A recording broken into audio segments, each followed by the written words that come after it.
ప్రజాబలం AR news 5 కి స్వాగతం.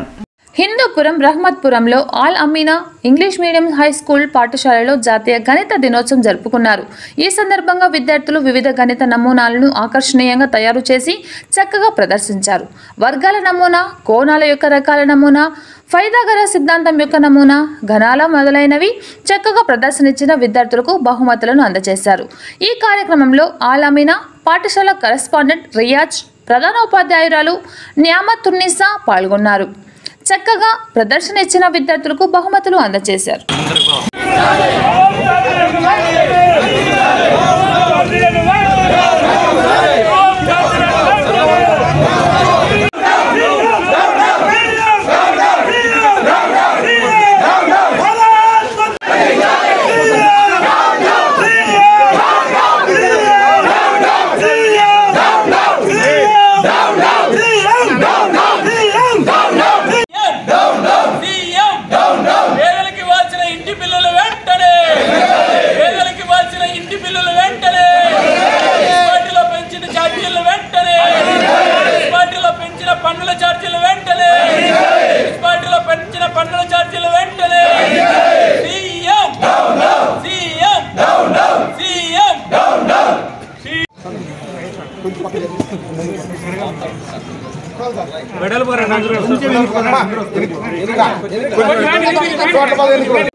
నాగబడిలో పుట్టి పెట్టి డబ్బులు వసూలు చేసుకున్న ఘనత జగన్మోహన్ రెడ్డి గారిని తెలియజేసుకుంటున్నాడు.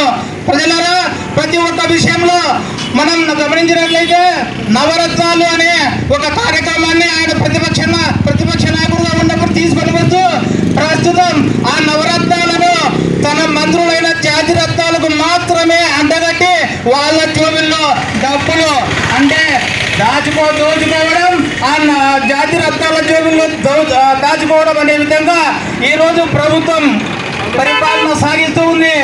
అలాగే ప్రజలారా, ప్రతి ఒక్క విషయంలో ఈ ఛార్జీలను పెంచుతుంటూ మన మద్యం అమ్మకాలకైతే ఆయన ప్రతిపక్ష నాయకునిగా ఉన్నప్పుడు పూర్తిగా మద్య నిషేధం చేస్తానని చెప్పిన నాయకుడు శ్రీ వైఎస్ జగన్మోహన్ రెడ్డి గారు ప్రస్తుతం అమ్మకాల మీద అమ్మకాలు, సరఫరాల మీద సరఫరాలు, బెల్ట్ షాపుల మీద బెల్ట్ షాపులు, ఎస్సీబీ వాళ్ళకైతే ఎక్సైజ్ డిపార్ట్మెంట్కి అయితే పని కల్పిస్తూ ప్రతి ఒక్కటి ధరలు పెంచుతూ రాగుడుకు బానిసలుగా చేస్తున్న ఘనత వైఎస్ జగన్మోహన్ రెడ్డి ప్రభుత్వం నేను తెలియజేసుకుంటాను మిత్రులారా.